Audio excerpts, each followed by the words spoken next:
No sinal da Santa Cruz, livrai-nos Deus nosso Senhor dos nossos inimigos, em nome do Pai, do Filho e do Espírito Santo. Amém. Vinde, Espírito Santo, enchei os corações dos vossos fiéis e acendei neles o fogo do vosso amor. Enviai, Senhor, o vosso Espírito, e tudo será criado, e renovareis a face da terra. Oremos, ó Deus, que instruísse os corações dos vossos fiéis com a luz do Espírito Santo. Fazei que apreciemos retamente todas as coisas, segundo o mesmo Espírito, e gozemos sempre da sua consolação. Por Cristo, Senhor nosso. Amém. Dia 12 de agosto, Evangelho de Mateus, capítulo 19, do 13 ao 12. Naquele tempo, alguns fariseus aproximaram-se de Jesus e perguntaram, para o tentar: é permitido ao homem despedir sua esposa por qualquer motivo? Jesus respondeu: nunca lestes que o Criador, desde o início, os fez homem e mulher? E disse: por isso o homem deixará seu pai e mãe e se unirá à sua mulher, e os dois serão uma só carne. De modo que eles já não são dois, mas uma só carne. Portanto, o que Deus uniu, o homem não separe. Os fariseus perguntaram: então, como é que Moisés mandou dar certidão de divórcio e despedir a mulher? Jesus respondeu: Moisés permitiu despedir a mulher por causa da dureza do vosso coração. Mas não foi assim desde o início. Por isso eu vos digo: quem despedir a sua mulher, a não ser em caso de união ilegítima, e se casar com outra, comete adultério. Os discípulos disseram a Jesus: se a situação do homem com a mulher é assim, não vale a pena casar-se. Jesus respondeu: nem todos são capazes de entender isso, a não ser aqueles a quem é concedido. Com efeito, existem homens incapazes para o casamento, porque nasceram assim. Outros, porque os homens assim os fizeram. Outros ainda se fizeram incapazes disso por causa do reino dos céus. Quem puder entender, entenda. Palavra da salvação, glória a vós, Senhor. Chegamos até você com o Evangelho do dia, agora também aqui pelos canais do YouTube do Santuário do Carmo e também Padre João Marcos Pollack. Hoje, meditando sobre a importância do casamento, do matrimônio. Naquele tempo, alguns fariseus aproximaram de Jesus e perguntaram para o tentar. Então, os fariseus fazem parte daquele grupo que estavam sempre fazendo perguntas a Jesus, que estavam sempre tentando bater de frente com o Senhor. E aqui, neste caso, foi para o tentar, não para aprender. Fazer perguntas, questionar até mesmo a nossa fé é importante. Quem não questiona não cresce, mas parar no questionamento que está o erro. Quando eu questiono algo, eu vou atrás, eu vou buscar, né? Pode isso, não pode, como que a igreja vê nessa realidade, como que a igreja entende esse contexto. Então, o querer saber, aprender é um sinal de humildade. Nós não sabemos tudo e nós não vamos saber tudo. Se eu estudo uma área, eu vou saber um pouco mais sobre aquela área do que outra. E aqui eles não queriam aprender, eles queriam tentar Jesus. Permitido ao homem despedir sua esposa por qualquer motivo, aí Jesus dá então uma catequese. O Senhor os fez homem e mulher, por isso o homem deixará seu pai e sua mãe, se unirá a sua mulher, os dois serão uma só carne, de modo que eles não são mais dois, mas uma só carne, que Deus uniu o homem não separe. Então veja, hoje primeiramente a importância do sacramento do matrimônio. Muitos católicos hoje em dia não querem mais casar na igreja, mas é importante porque é um sacramento que você estará recebendo. Quantos irmãos que estão juntos não têm impedimento algum para casar e ainda não regularizar a sua vida? Quantos que nem sabem, às vezes estão aí, chamado o casal, o esposo é evangélico, a esposa é católica. Eles não sabem que existe o casamento misto, que eles podem casar na igreja católica, e aí a parte católica vai viver, receber a Eucaristia, os sacramentos, e a parte evangélica vai viver sua parte evangélica. Casamento de disparidade de culto, por exemplo, um católico com um budista ou uma outra profissão de fé.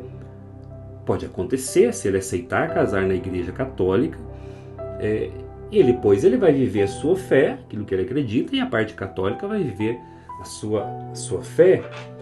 Esses detalhes são importantes porque às vezes as pessoas estão de forma ilegal e não sabem.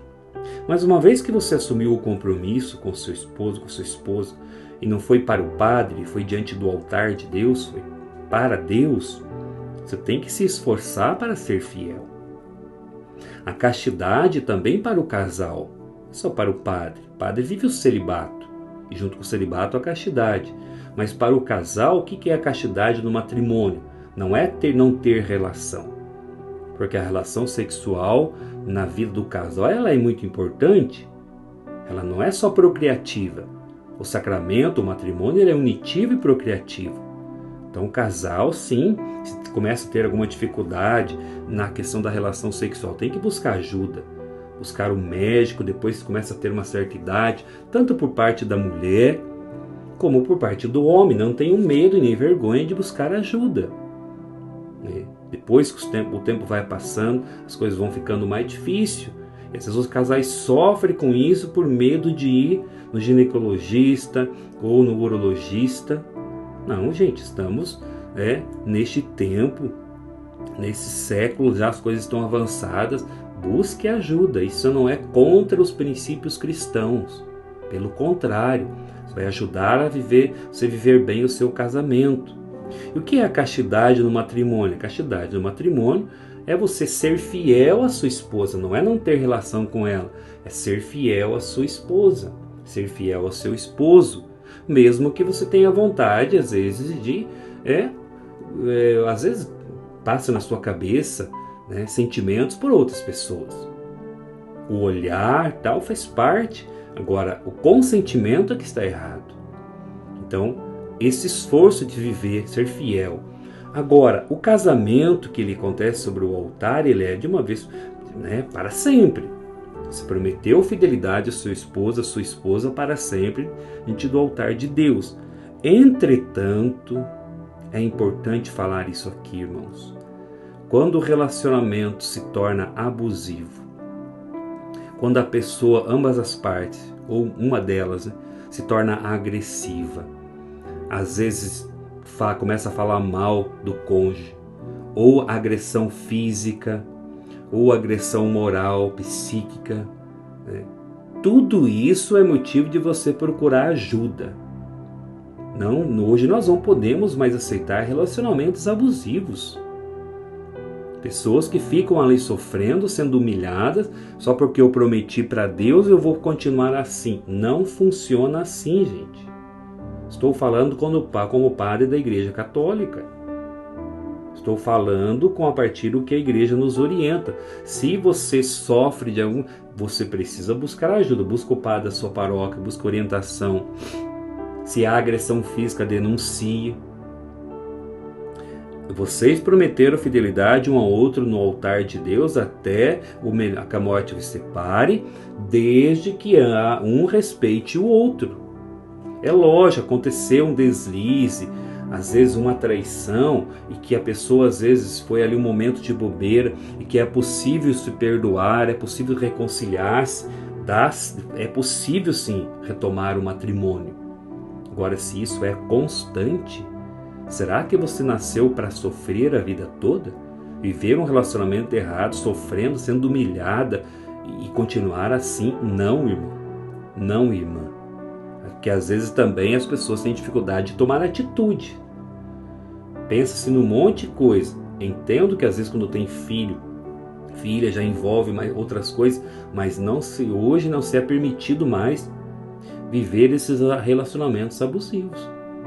Então que o Senhor hoje, lógico que temos muito o que falar sobre esse assunto, que o Senhor hoje te ajude, te abençoe. Se tiver mais alguma dúvida sobre isso, deixa um comentário aí embaixo, também no YouTube, a gente vai tentando responder, mas que Deus nos ajude a sermos fiéis à vocação que Ele escolheu e nós demos a resposta, Deus nos chama, mas a resposta é livre, a sermos fiéis comprometidos com a palavra, mas também sermos maduros para tomarmos decisões.